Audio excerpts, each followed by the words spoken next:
I'm Barbara Golder, and welcome to Joy in Our Town. Today we have with us Pastor Jim Thurston, who's the pastor of Rock Worship Center, and the associate pastor, Jerry Habig. Welcome, both of you. Thank you. Thank you. Good to have you. We're here to talk about some of the issues that are surrounding the family unit. In this day and time with the economy like it is, there's just a plethora of issues that families are concerned about. Talk to us about that. Well, as pastors, we get called on daily for counsel, for direction, from parents and from children. It seems like, as you hit on, the economy has been a concern to everyone, not only to the parents that's under stress, dealing with income, dealing with insurance issues, losing insurance, losing income, but it also brings stress upon the youth, upon the children of all ages. And that seems to be an issue that has caused division. Children kind of withdraw, our parents withdraw, not wanting to talk about the issues, not wanting to bring worry or concern to the children, which they've already got. So it leads to no communication. And that's the worst thing that they can do, is stop communicating. And when you talk about the high level of stress and anxiety, does that lead to abuse, substance abuse? Oh, absolutely. What do you see happening? What type of things are these family members turning to often? Usually alcohol, and when I say that, that's the adult, 30-ish up, some type of release.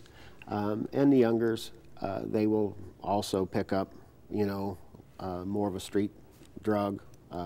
Even the kids, the youth, turn into marijuana or something like that. And it's all a form of escape to them. One of the worst, we just recently had in our office a 14-year-old girl, through lack of employment, mother and father have had issues, separated, the child started cutting herself. Oh my. And that was her escape. So, we need to start educating our parents, educating our children, that there are other ways, other methods, that they can get help, they can get counsel, that they don't have to take it up on themselves and carry all that stress and burden. Yeah. That's paramount. Education is paramount. It is. What are some of the other struggles that you're seeing? We're talking about abuse and stress. What other things are happening within the family unit because of the society? And well, one of the things that we're seeing is the kids that are coming out of high school, worried about being able to go to college, being able to get a grant, or being able to pay the grant back. Major. The interest rates is a big concern. Can they get into college? And the ones that aren't looking at college, they're concerned, can I get a job? Because in some of our communities right here in central Indiana, they're laying off, or they're using a temp service.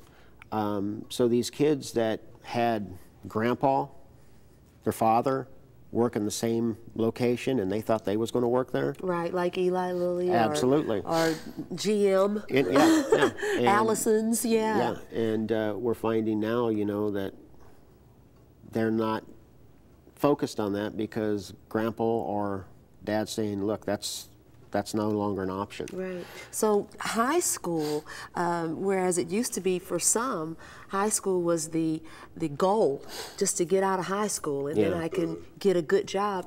That's not really relevant anymore, is it? I mean, really, you have to further the education in order to make it. Absolutely. Yeah. Because even your entry-level jobs are requiring higher degrees.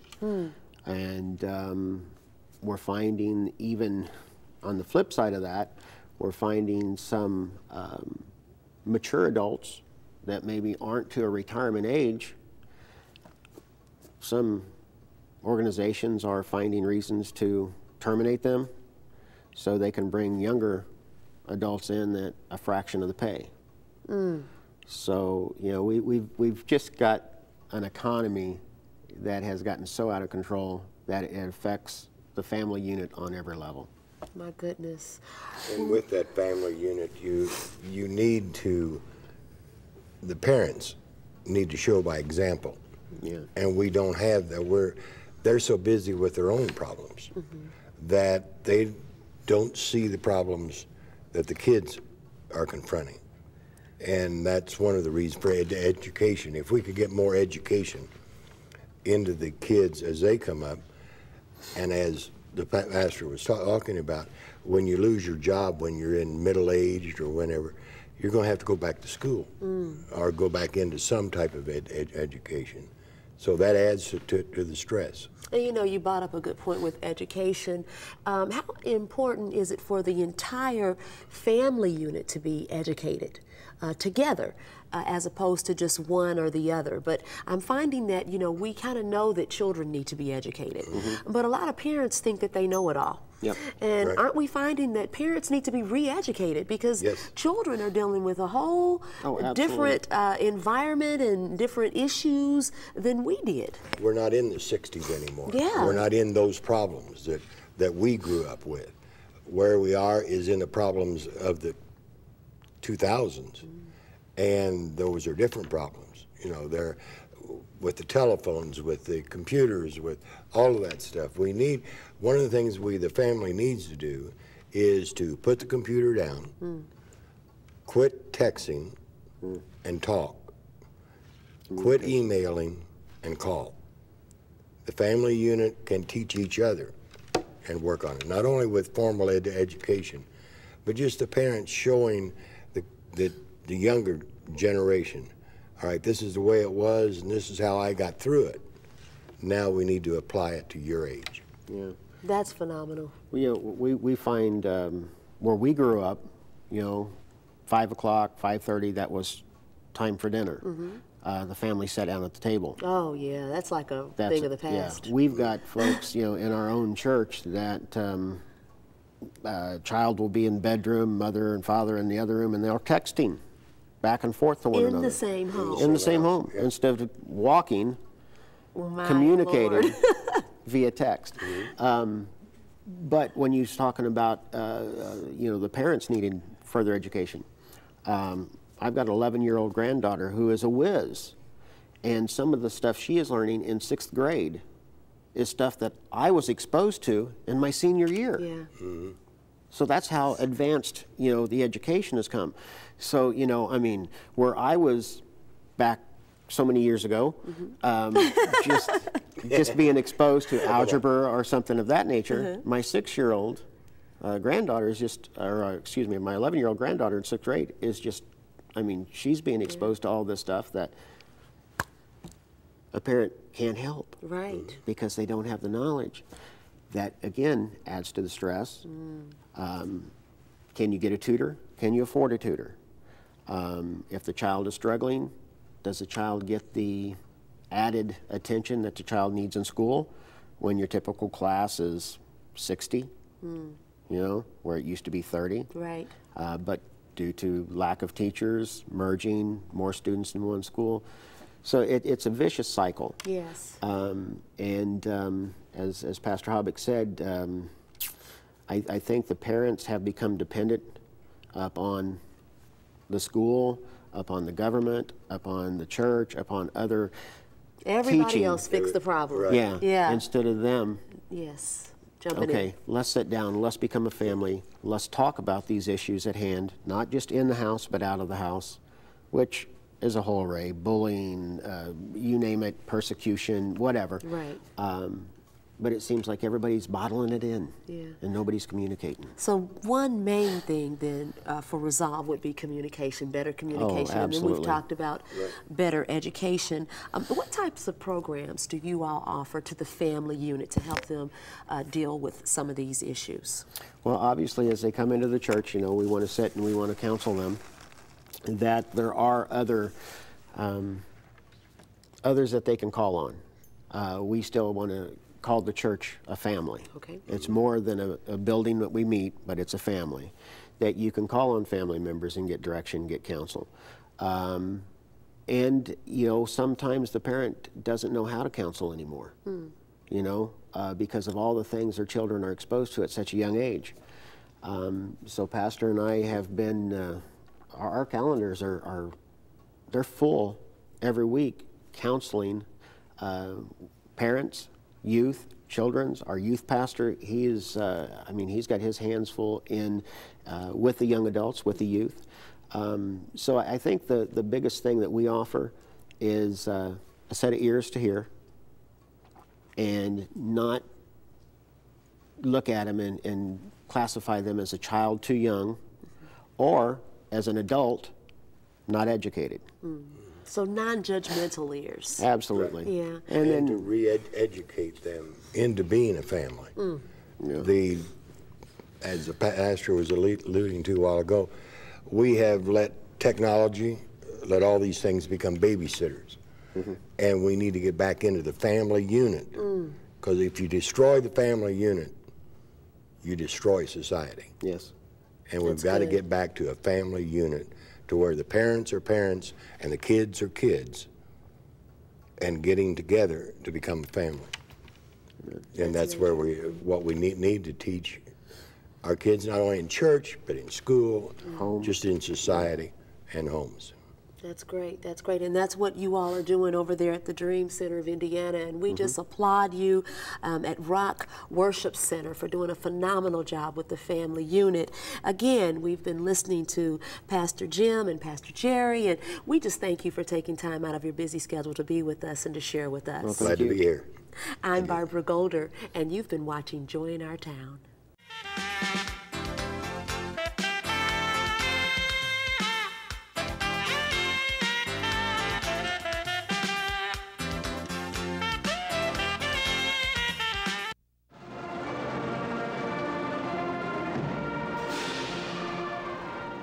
Doesn't it seem like time just passes by quickly?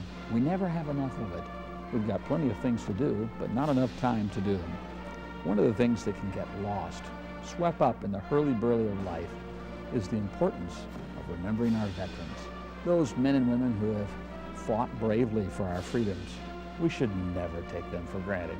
It's important this Veterans Day for each one of us to express our deep appreciation for their willingness to put their lives, their very lives, on the line in our behalf. You know, though you've got a lot of things to do, it's important for you to take note of the sacrifice that's been made so that we can enjoy freedom. Freedom to go here and there and to do this and that. If you have someone in your family or your neighborhood who served in the military, go up to them and say, thank you.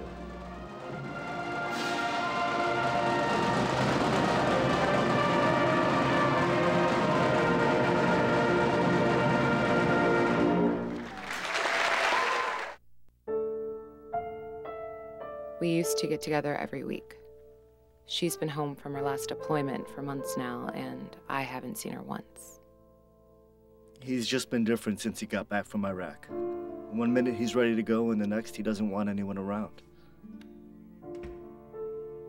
The nightmares are back and seem to be getting worse. Shouldn't he be sleeping better after all these years? A lot of people don't understand what veterans go through during their service or when they come back. And that's okay. But everyone can help. You can make a difference in the life of a veteran. You stood by us when we were in uniform. So stand by us now. Like my brother did. And he wouldn't take no for an answer. Like my wife did when she asked the right questions. Like my friend did when she made the call. Stand by them. They stood by you. Visit veteranscrisisline.net.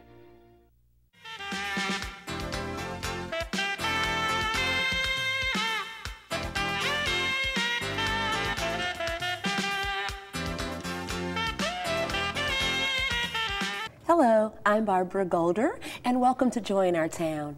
Today we're so excited to have with us Dwayne Gordon and Eric Gardner, the directors of Wheeler Mission. Welcome, gentlemen. Thank you. Thanks so good to have both Thanks of you. for having us. And so we know Wheeler Mission is doing a phenomenal job here in Indianapolis. You've been around for a long time. You're not novice at what you do, and you just continue to amaze us at the wonderful, wonderful opportunities you provide for the homeless and the less fortunate. If we could talk about the problem that we're having in our city as it relates to homelessness. Now, we've had it for a while, but I'd like to know, is it on the rise? Is it on the decline? What's going on in the area of homelessness? Sure.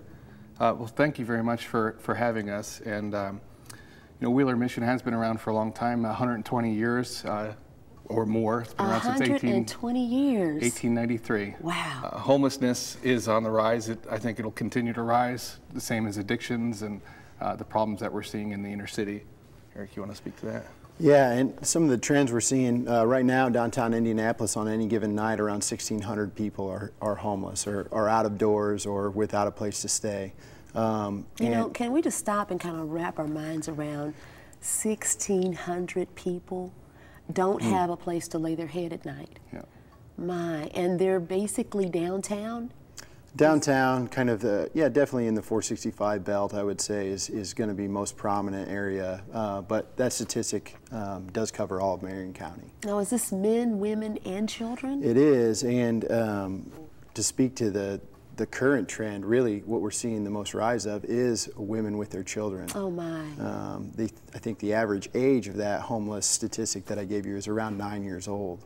So just, you know, even more grievous or saddening to just think of children in that sort of need. Yes, yes. So with all the various programs that are available, and I know that these children must go to school, are the homeless children going to school, or are they just slipping through the loop?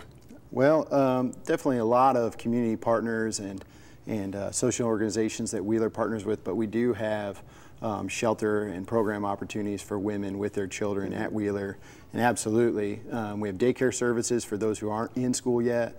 And one of our highest priorities is the education of the children that we serve, and the bus stops there at the shelter, and definitely making sure that each one of them is fed and has all their supplies and goes on to school every day and comes home safely. And part of our goal is to help restore those families so that they can transition back into society, have their own homes, and continue with education too. So that's good. Yeah. So what do you attribute this rise in homelessness to? The economy, as of late, was definitely a factor. You know, the lack of job opportunities, things like that. But you know, as we know, the Word of God says, you know, things are getting worse. The sinful hearts of men, you know, self-centeredness of people, going down those paths lead to unsavory and ungood lifestyles. So, and addiction really plays a major part in that. We see a huge part of our population is addicted to some type of substance. My.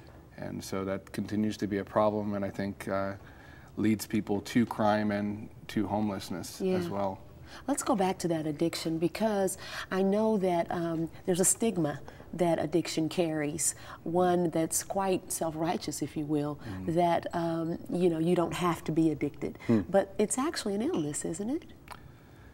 Depends on how you look at it. As a faith-based organization and Christian organization, we tend to try to trace things back to the original fall of man. And so we know that each person has the capability to become addicted, either mentally or physiologically. So we try to address both of those things with Wheeler Mission, and I think that is an important part of what we do. Because many of the people that come to us are completely without hope, suicidal, have tried other types of programs or exhausted different plans for change and just haven't been able to find hope.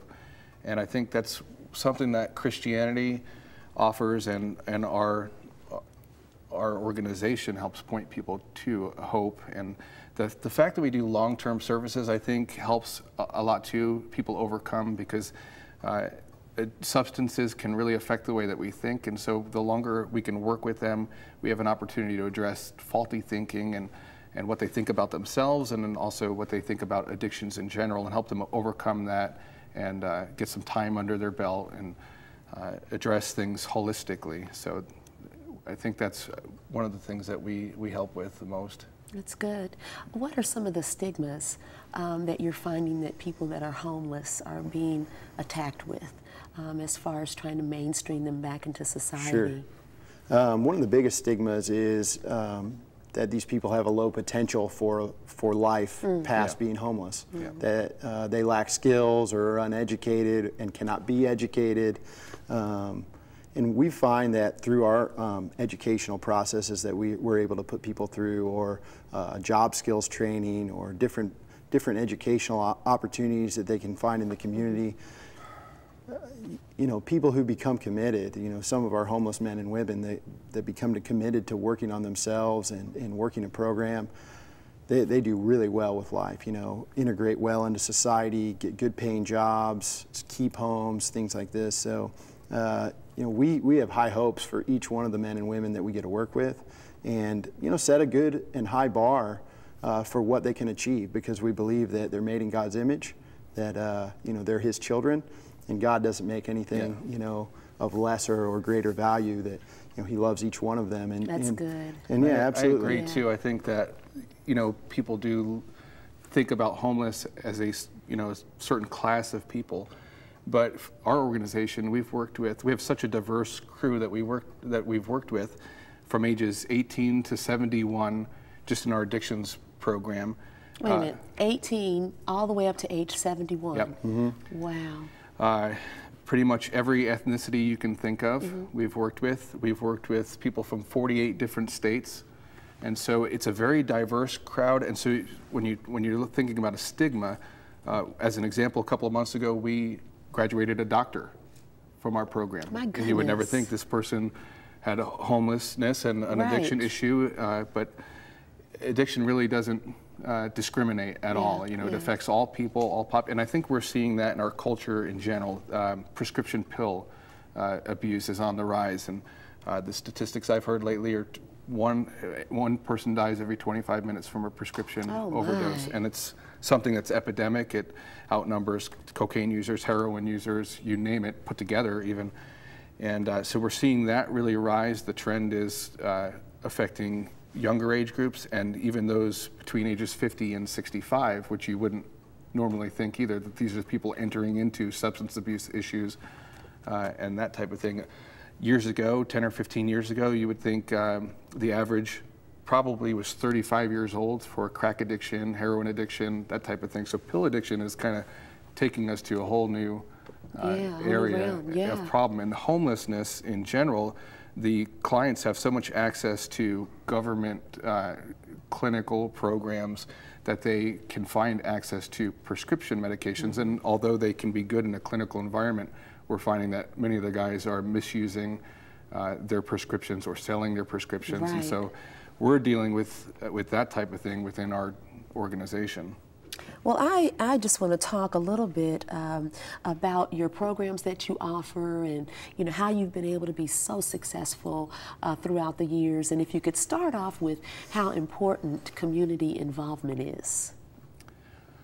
I answer that question spiritually, because there's a word in the Bible called koinonia, and there was a wonderful guy, Steve Gallagher, who wrote an article on this word koinonia, which means fellowship or community.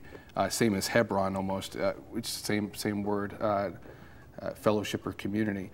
But his article said that there's a supernatural aspect when people gather together who are focused on doing what God wants them to do, that there's a supernatural power that accompanies that. And I believe that for our communities, because we have been so blessed by the fact that we haven't had altercations or crime or that type of thing within our programs. God has just really preserved us. And when you're talking about 120 years and the types of, we got guys that are coming from jail all the time, from being in prison or incarcerated for a large chunk of time in their lives. And so just the fact that we don't have those type of problems, to me, speaks to it speaks volumes. A community with God as a covering. Yes. So community is a very important thing to us. It's really what we believe.